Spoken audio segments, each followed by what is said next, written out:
Nazareno, sinasamba ka namin, pinipintuho ka namin. Aral mo ang aming buhay at kaligtasan, Nuestro Padre Jesus Nazareno, iligtas mo kami sa kamatayan. Ang krus mong pinamatayan ay sagisag ng aming kaligtasan. Nuestro Padre Jesus Nazareno, dinarangal ka namin. Nuestro Padre Jesus Nazareno, inulwalhati ka namin.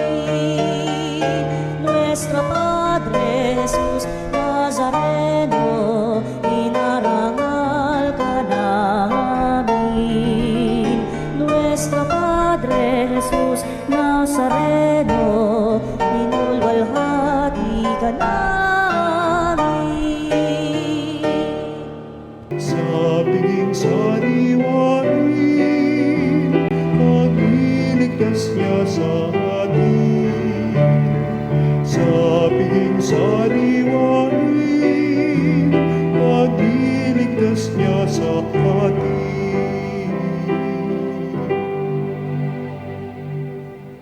Tayo ngayon ay natitipon sa umagang ito sa ngalan ng Ama at ng Anak at ng Espiritu Santo. Amen. Ang pagpapala ng ating Panginoong Jesucristo, ang pag-ibig ng Diyos Ama, at ang pakikipagkaisa ng Espiritu Santo naway sumainyong lahat. At sumayo rin. Magandang umaga po sa aming mga giliw na tagapakinig sa umagang ito. Ngayon nga po tayo ay nasa mga huling araw na ng pagdiriwang ng panahon ng pagkabuhay. We are at the last stretch of our celebration of Easter season. Kung kaya naman mga kapatid, sa umagang ito ay patuloy nating ipagdasal ang ating mga kapatid na may sakit, may karamdaman, lalong-lalo na ang ating mga intensyon para sa ating mga pamilya. Habang ating ginugunita rin ang kapistahan ni Santa Rita, ang patron ng mga impossible causes. Kung kaya naman, aminin natin ang ating mga kasalanan upang tayo maging marapat na gumanap sa banal na pagdiriwang. Inaamin ko Sumapangyarihan Diyos at sa iyong mga kapatid, na lubha ko nagkasala sa isip, salita at sa gawa, at sa aking pagkukulang. Kaya isinasamo ko sa Mahal na Birheng Maria, sa lahat ng mga anghel at mga banal, at sa inyo mga kapatid, na ako ipanalangin sa Panginoong ating Diyos. Kawaan tayo ng makapangyarihang Diyos, patawarin tayo sa ating mga kasalanan, at patnubayan tayo sa buhay na walang hanggan. Amen. Panginoon, kaawaan mo kami. Panginoon, kaawaan mo kami. Kristo, kaawaan mo kami. Kristo, kaawaan mo kami. Panginoon, kaawaan mo kami. Panginoon, kaawaan mo kami. Manalangin tayo. Ama naming makapangyarihan, binuksan mo para sa amin ang pinto ng kalangitan sa pagluluklok mo kay Kristo sa iyong kanan at sa pagdudulot ng Espiritu Santo ng kaliwanagan. Ipagkaloob mong sa pagsasalo namin sa iyong bigay, ang aming katapatan ay lalong madagdagan at kami sumapit sa kapupunan ng pananalig na tunay sa pamamagitan ni Jesucristo kasama ng Espiritu Santo, magpasawalang hanggan. Amen. Pagbasa mula sa mga gawa ng mga apostol. Noong mga araw na iyon, dumating sa Caesarea si Haring Agripa at si Berenice upang bumati kay Festo. Nang matagal-tagal na sila roon, inilahad ni Festo sa hari ang tungkol kay Pablo. Si Felix ay may iniwan ditong isang bilanggo, wika niya. Nang ako'y nasa Jerusalem, isinakdal siya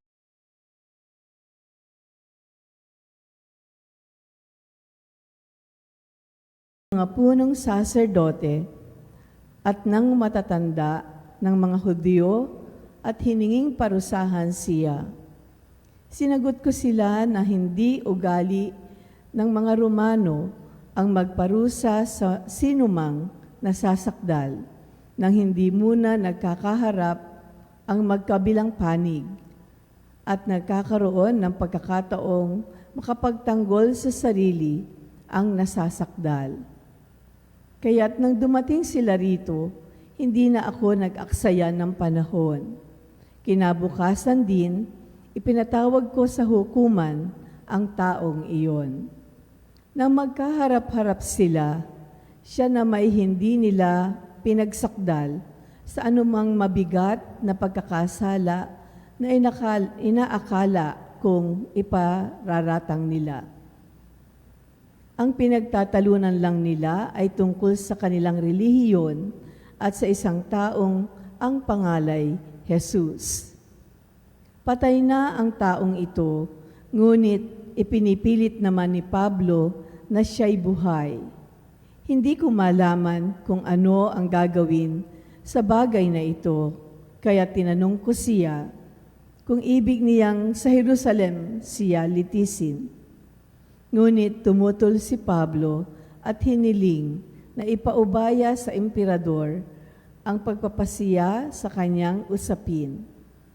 Kaya't pinabantayan ko siya upang ipadala sa emperador. Ang salita ng Diyos. Salamat sa Diyos. Panginooy may luklukang matatag sa kalangitan. Panginooy may luklukang matatag sa kalangitan. Panginooy papurihan, purihin mo kaluluwa. Sa pangalan niyang banal, purihin mo sa tuwina. Ikaw, aking kaluluwa, ang Diyos ay papurihan, at huwag mong lilimutin yaong kanyang kabutihan. Panginooy may luklukang matatag sa kalangitan. Ang agwat ng lupa't langit, sukatin may hindi kaya. Gayon ang pag-ibig ng Diyos sa may takot sa Kanya. Ang silangan at kanluran kung gaano ang distansya, gayong-gayon ang pagtingin sa sinumang nagkasala.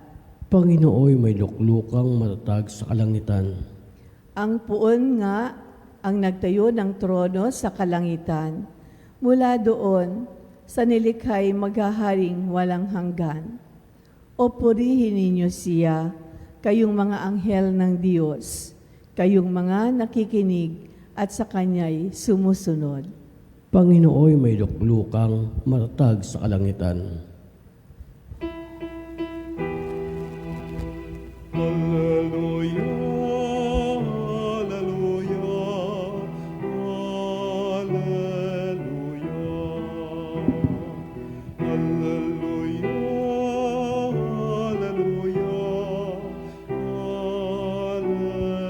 hallelujah. Espiritu'y magtuturo ng aral at pagkukuro ni Jesus na ating guro. Sumainyo ang Panginoon. At suminyo rin. Ang mabuting balita ng Panginoon ayon kay San Juan. Papuri sa iyo, Panginoon.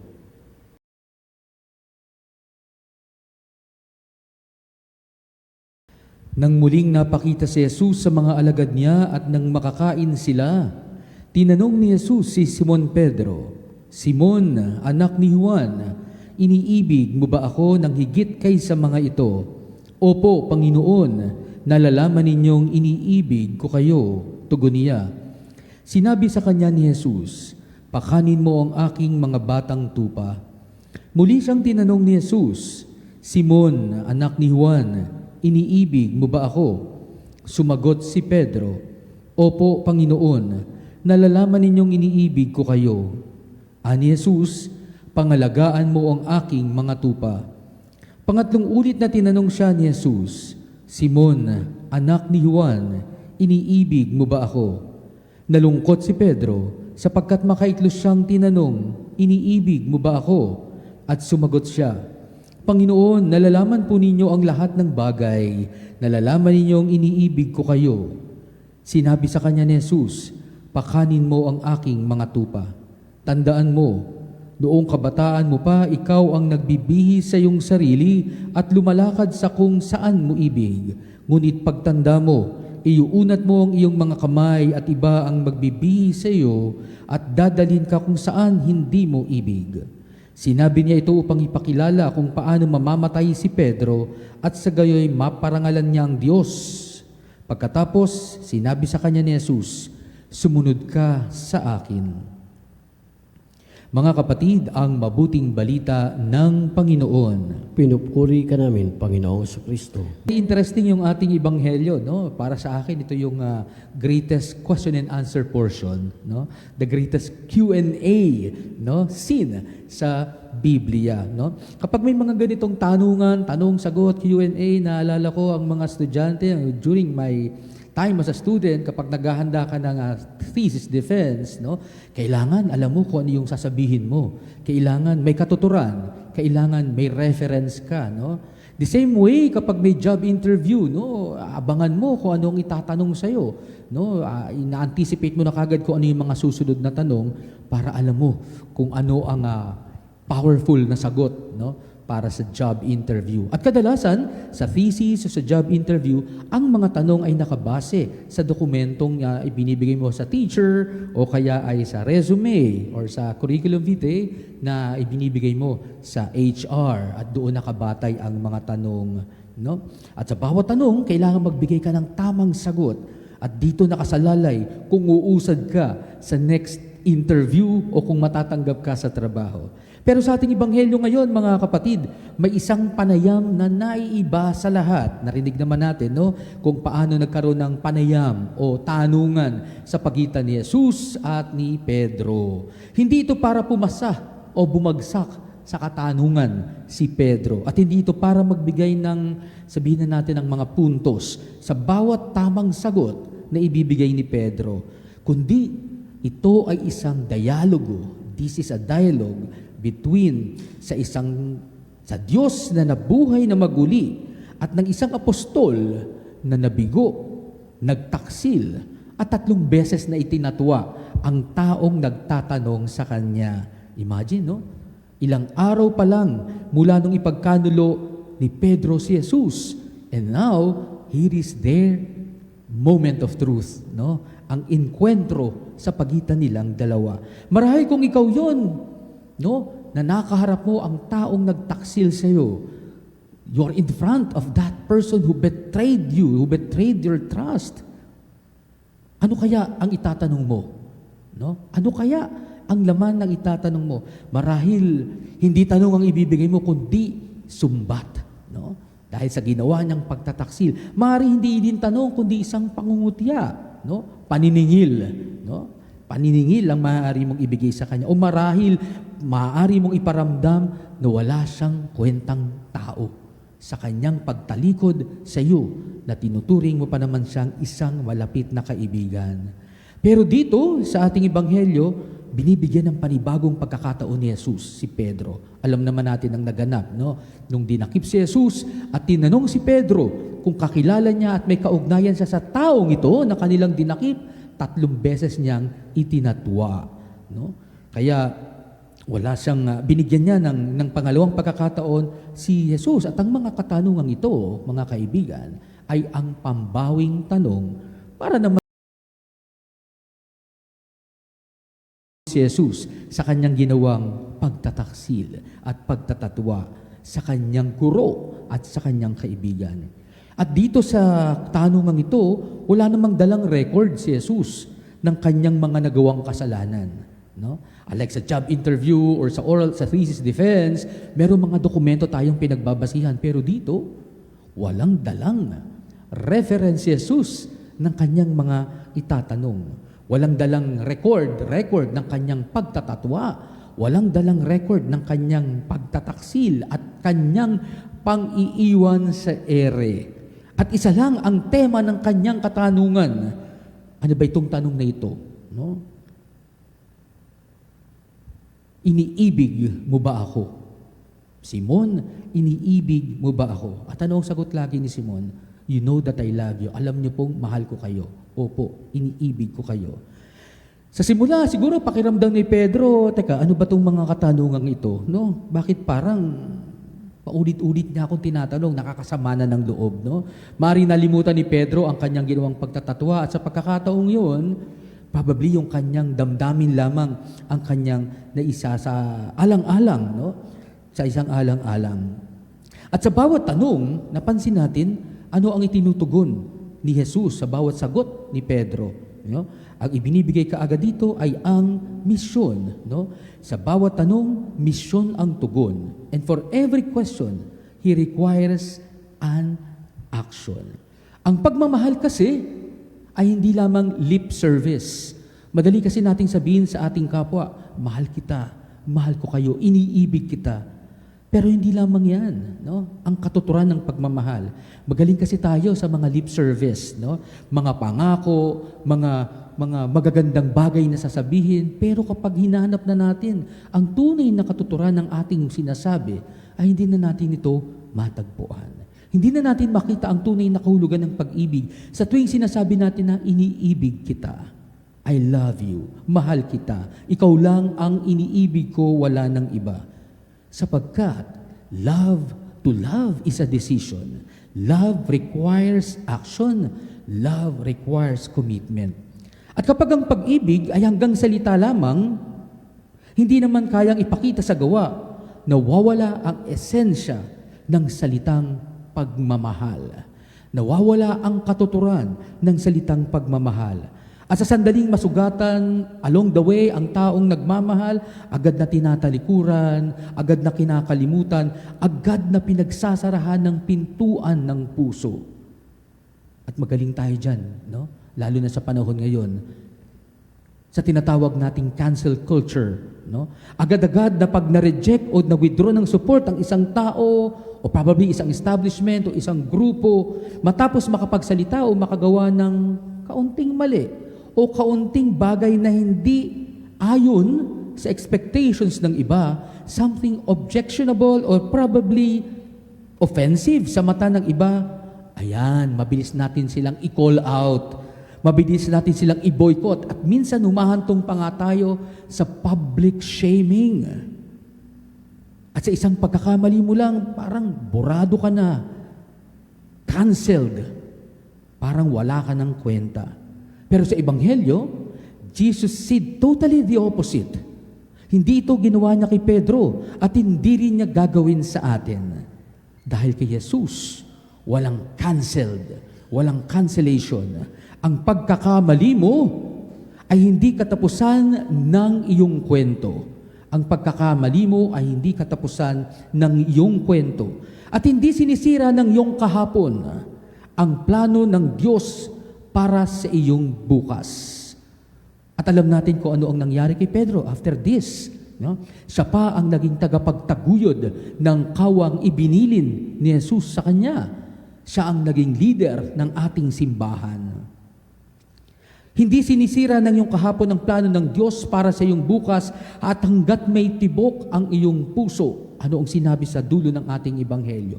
Sumunod ka sa akin. Same call kay Pedro at sa mga apostol noong sila ay inanyayahan ni Jesus na sumunod sa Kanya sa unang tawag sa Galilee. At sa kabila ng kanyang kahinaan, binigyan siya ng panibagong pagkakataon. Talaga bang mahal mo ako? Kung gayon, feed sheep. At ito rin ang binibigay na pag-asa sa atin ni Jesus. Kalakip ng pangako ng pagmamahal ay ang paglilingkod, ay ang pagsunod sa kagustuhan at kalooban ng Diyos para sa kawan at para sa kanyang mga tupa. Sino ba ang tupa o mga kawan natin ngayon? Maaring ang pamilya madalas na makasugat sa ating damdamin o kaya ang ating mga kasamahan sa trabaho na katulad mo ay araw-araw nagpapagal at umaasa sa biyayang matatamo sa araw-araw na pagsisikap, no? Na makakuha ng maayos at madisenteng pamumuhay o maaaring sa paaralan sa mga kaklase mong nagsastruggle din sa mga asignatura na pare-parehas ninyong pinagsisikapan na magampanan. At kaya nga, imagine natin, no? Kung makakasalubong mo si Jesus ngayon, no? After His death, after His crucifixion, His resurrection, ano kaya ang itatanong niya sa iyo? sa kabila ng iyong sa kabila ng kanyang mga pagsasakripisyo para sa iyo, at ikaw na nakalimot sa kanyang mga ginawa, ano kaya ang itatanong niya sa iyo? Ano ang sasabihin niya sa iyo? Siguro sasabihin niya sa iyo, hindi man lamang kayo nangumusta, takot na takot ako, no? Ano kaya? Ganun din kaya ang sasabihin sa atin ni Jesus, hindi niyo man lamang ako kinamusta, takot na takot ako sa mga pangyayaring ito. Pero ikaw, ano kaya ang itutugon mo kung sakaling tanungin ka ni Jesus kung iniibig mo ba siya hanggang sa ngayon? Kaya naman kung saan man tayo naroroon ngayon, mga minamahal na tagapakinig, mga kapanalig, tatagpuin tayo ni Jesus araw-araw. Pubulungan tayo sa ating mga puso. Tinatawag na tayong magmahal. Tinatawag na tayong umibig, lalong-lalo na sa mga taong tila baga napakahirap mahalin. Tinatawag na tayo hindi dahil perpekto tayo, hindi dahil kwalipikado tayo sa kung anumang standard na iniisip natin para sa mga taong karapat-dapat, kundi dahil tapat at wagas ang kanyang pagmamahal sa ating lahat bilang mga tupa. Kung kaya naman sa pagpapatuloy ng ating misa, hayaan natin na tawagin tayo ni Jesus na sumunod sa Kanya at tayo rin ay magbigay ng ating commitment na siya ay tangi lamang nating iibigin, tanging mamahalin habang tayo'y sumusunod sa Kanya. Amen.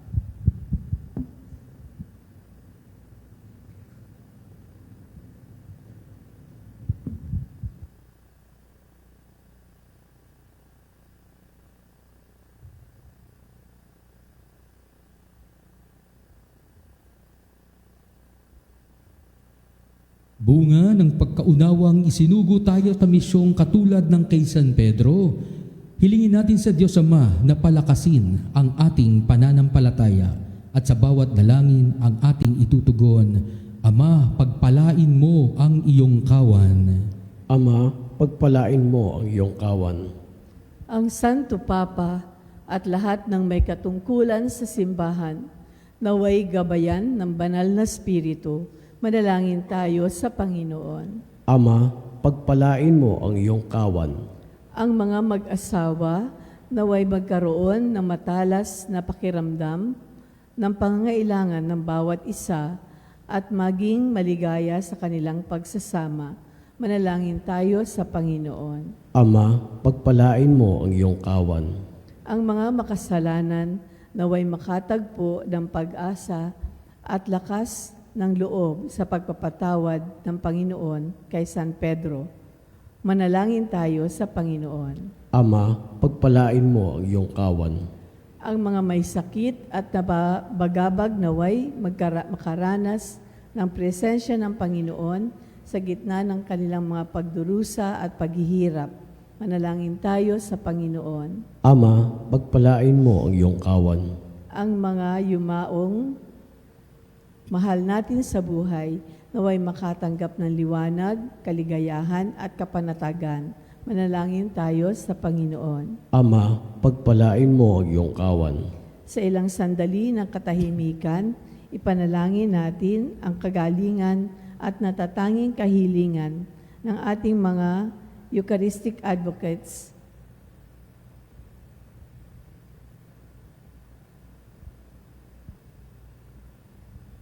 Manalangin tayo sa Panginoon. Ama, pagpalain mo ang iyong kawan. Ama naming nasa langit, isinugo mo ang iyong anak upang iligtas ang mundo sa pamamagitan ng gawain ng iyong simbahan. Palakasin nawa ang aming loob ng halimbawa ni San Pedro upang magsikap kami para sa paglaganap ng iyong kaharian sa lupa. Hinihiling namin ito sa pamamagitan ni Kristo ang aming Panginoon. Amen.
ay kalugdan ng Diyos Amang makapangyarihan. Tanggapin nawa ng Panginoon itong pagkain sa iyong amay, sa kapurihan niya at karangalan, sa ating kapanabangan at sa buong sambayan banal. Ama naming lumikha, tunghayan mo ang paghahain ng iyong sambayanan upang pakundangan sa iyong kinalulugdang mga alay. Ang aming kalooban ay gawing dalisay sa pagdating ng Espiritong Banal. Sa pamamagitan ni Jesucristo kasama ng Espiritu Santo, magpasawalang hanggan. Amen. Sumainyo ang Panginoon. At sumayo rin. Itaas sa Diyos ang inyong puso at diwa. Itinaas na namin sa Panginoon. Pasalamatan natin ang Panginoong ating Diyos. Marapat na siya ay pasalamatan. Ama naming makapangyarihan, tunay ngang marapat na ikaw ay aming pasalamatan. Ikaw ay nagniningning sa piling ng mga banal na ikanararangal mo sa kanilang kabutihan. Ibinigay mo silang huwaran namin araw-araw at katuwang sa pagsamba sa iyong kamahalan. Sa pamagitan ng anak mong si Jesucristo kami naliligid ng mga banal na tao. Sila'y mga saksi na ang pananalig sa iyo ay magaganap namin sa ikararangal mo. Kung kaya naman kaisa ng mga anghel na nagsisiawit ng papuri sa iyo nang walang humpay sa kalangitan, kami nagbubunyi sa iyong kadakilaan.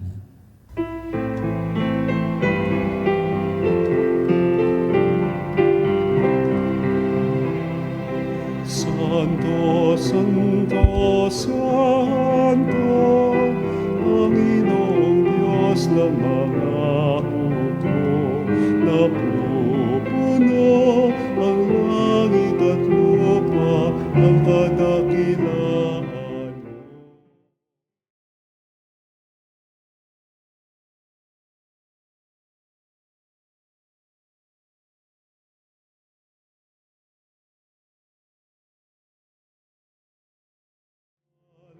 Ng Panginoon, Hosana, Hosana sa kaitaan.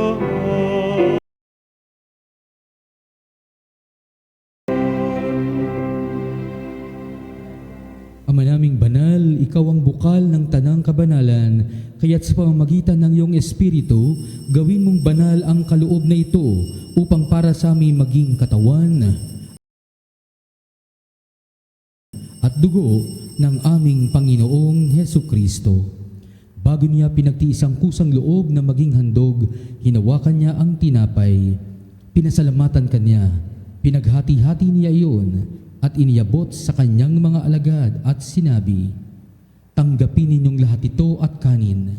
Ito ang aking katawan na ihahandog para sa inyo."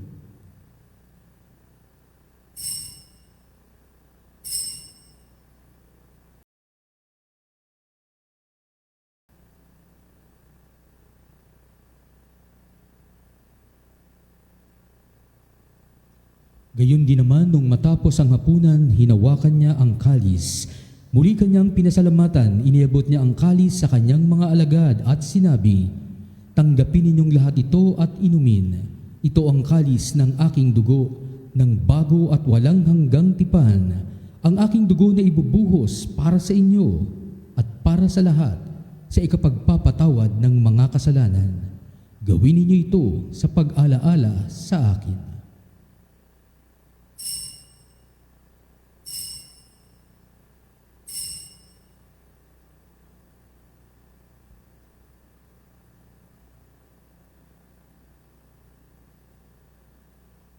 Ipagbunyi natin ang misteryo ng pananampalataya.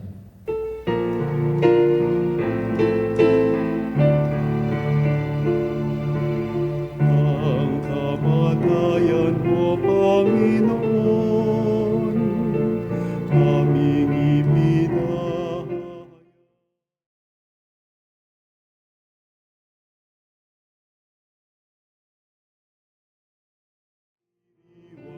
Hanggang sa iyong pagbabalik,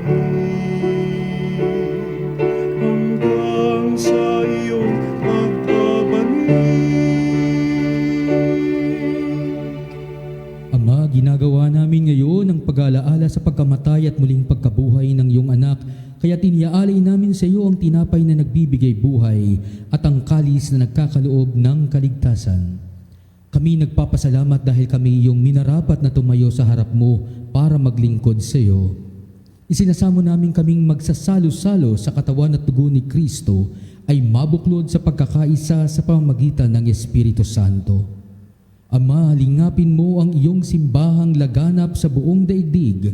Puspusin mo kami sa pag-ibig, kaisa ni Leon na aming Papa at ni Elias na aming Obispo, ang mga Obispo at ng Tanang Kaparian. Alalahanin mo rin ang mga kapatid naming nahimlay na may pag-asang sila'y muling mabubuhay. Gayon din ang lahat ng mga pumanaw. Kaawaan mo sila at patuloyin sa iyong kaliwanagan. Kaawaan mo at pagindapatin kaming lahat na makasalo sa iyong buhay na walang wakas, kaisa ng mahal na Birheng Maria na Ina ng Diyos, kaisa ng mga apostol at ng lahat ng mga banal na namuhay dito sa daigdig ng kalugod-lugod sa iyo. Maipagdiwang nawa namin ang pagpupuri sa ikararangal mo sa pamamagitan ng iyong anak na aming Panginoong Hesu Kristo. Sa pamamagitan ni Kristo, kasama niya at sa Kanya, ang lahat ng parangal at papuri ay sa iyo, Diyos samang makapangyarihan, kasama ng Espiritu Santo, magpasawalang hanggan.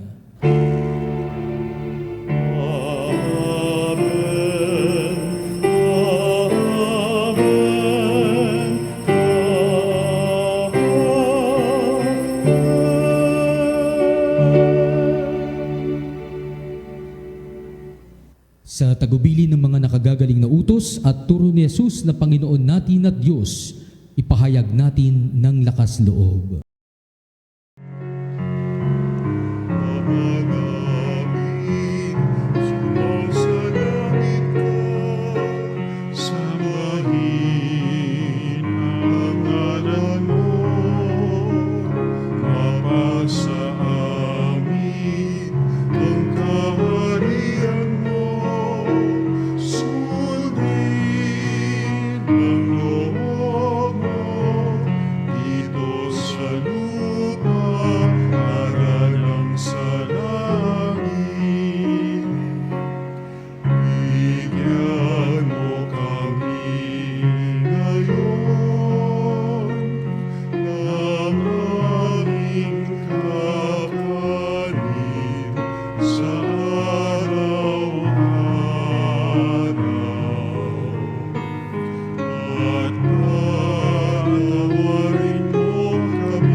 Hinihiling namin kami iadya sa lahat ng masama, pagkalooban ng kapayapaan araw-araw, iligtas sa kasalanan at ilayo sa lahat ng kapahamakan, samantalang aming pinananabikan ang dakilang araw ng pagpapahayag ng tagapagligtas naming si Yesu Kristo.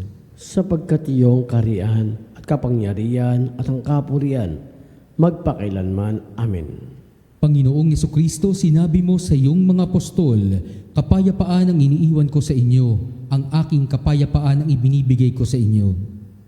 Tunghayan mo ang aming pananampalataya at huwag ang aming pagkakasala. Pagkalooban mo kami ng kapayapaan at pagkakaisa ayon sa iyong kalooban, kasama ng Espiritu Santo, magpasawalang hanggan. Amen. Ang kapayapaan ng Panginoon ay laging sumainyo. At suminyo rin. Mga kapatid, magbigayan kayo ng kapayapaan sa isa't isa. Cordero ng Diyos, managaling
Ito si Jesucristo, ang kordero ng Diyos.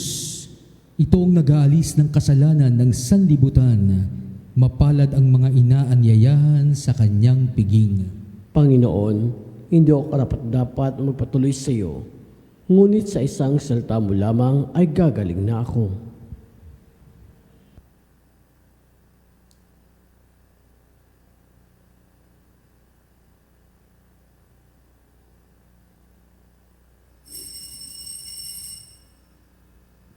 Mga kapanalig, ating dasalin ang komunyong espiritual.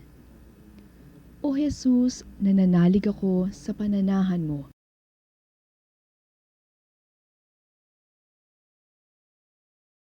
Panalang sakramento. Minamahal kita higit sa lahat at hangad ka ng aking kaluluwa. Hindi ko man matatanggap ngayon ang iyong katawan at dugo, inaasahan ko na patuloy kang mamumuhay sa aking puso. Naniniwala ako na narito ka at kaisa ka ng aking buong pagkatao. Huwag mong ipahintulot na mawalay ako sa iyo. Amen. Panalangin sa karangalan ng Nuestro Padre Jesus Nazareno. O Jesus Nazareno, katamis-tamisan naming manunubos, sa harap mo ngayon naririto kami't nangangayupapa at nagsisisi ng taos-puso sa aming pagiging walang turing sa iyo at paglimot sa di mabilang na mga biyaya mo, lalong-lalo na yaong mahalagang biyaya ng pagtutubos. Dinaramdam namin at pinagsisisihang labis, Panginoon ko, ang pagkakasala namin sa iyo. Ikinalulungkot namin ang pagiging dahilan ng pagpapasan mo ng krus na iyan sa gitna ng mga hirap at kapaitan hanggang sa inihandog mo ang iyong buhay sa bundok ng Kalbaryo sa pagkaibig mo lamang na matubos kami at ang sangkatauhan mula sa sala. Pakabanalin mo, O Panginoon, ang aming pagnanais at ipagtanggap mo sa amin ang iyong biyaya. Maging tagapamagitan nawa ang iyong ina, ang kalinis-linisang Birheng Maria.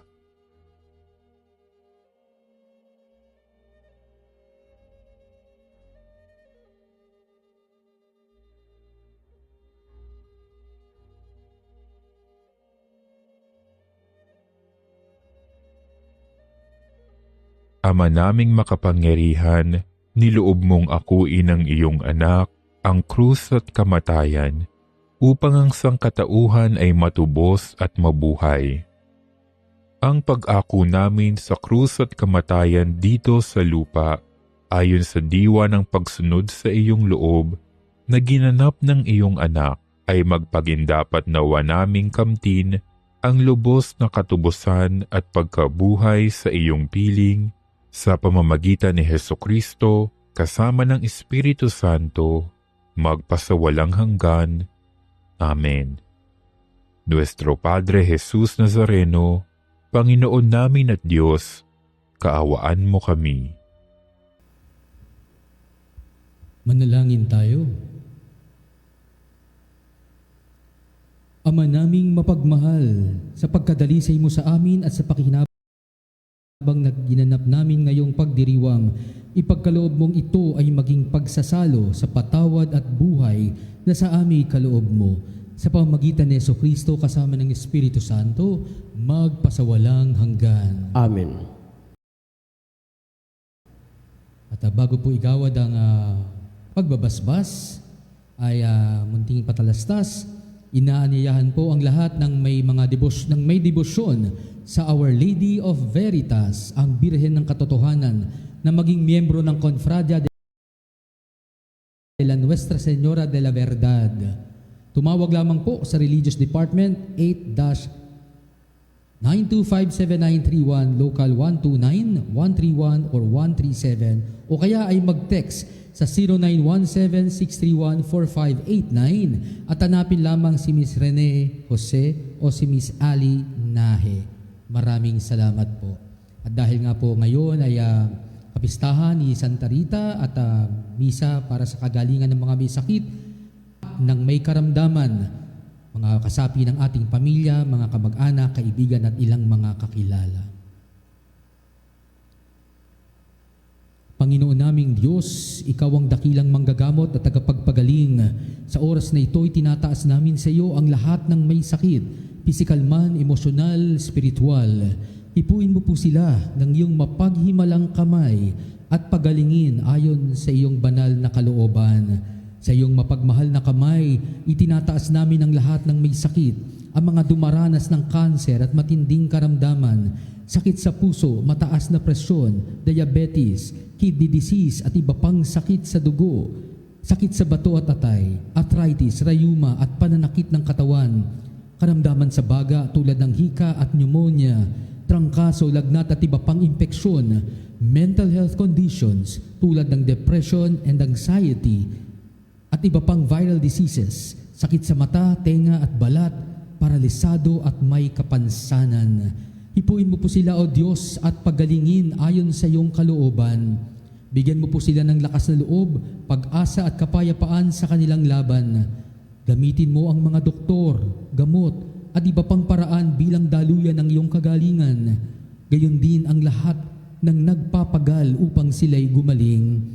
Bigyan mo po sila ng lakas upang kayanin ang anumang sakit na kanilang pinagdaraanan. Ipagkaloob mo sa kanila ang kaginawahan sa kabila ng kanilang paghihirap. Pagpalain mo rin po ang kanilang pamilya at ang mahal sa buhay na nag-aalaga sa kanila. Naway huwag silang mawala ng pag-asa, kundi patuloy na magtiwala sa iyong pagmamahal at habag. At sa lahat ng may mabigat na dinadala, ipaalala mo sa kanila na hindi sila nag-iisa. Kasama kanila sa bawat sandali ng kanilang laban. Tulungan mo rin kaming maging instrumento na iyong pagmamahal sa pamagitan ng pagbibigay ng pag-aalaga at suporta sa aming kapwa. Hinihiling namin ito sa pangalan ni Jesucristo kasama ng Espiritu Santo, magpasawalang hanggan. Amen. Sumainyo ang Panginoon At sumainyo rin. at pagpalain kayo ng makapangyarihang Diyos, Ama, Anak at Espiritu Santo. Amen. Tapos na ang ating pagdiriwang, humayo kayong taglayang kapayapaan upang ang Panginoon ay mahalin at paglingkuran. Salamat sa Diyos.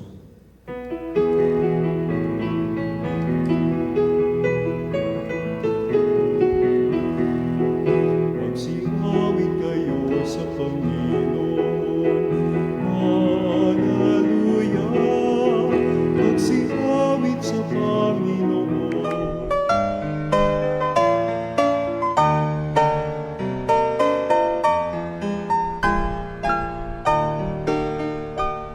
Nuestro Padre Jesus Nazareno, sinasamba ka namin, pinipintuho ka namin, aral mo ang aming buhay at kaligtasan. Nuestro Padre Jesus Nazareno, iligtas mo kami sa kamatayan. Ang krus mong pinamatayan ay sagisag ng aming kaligtasan.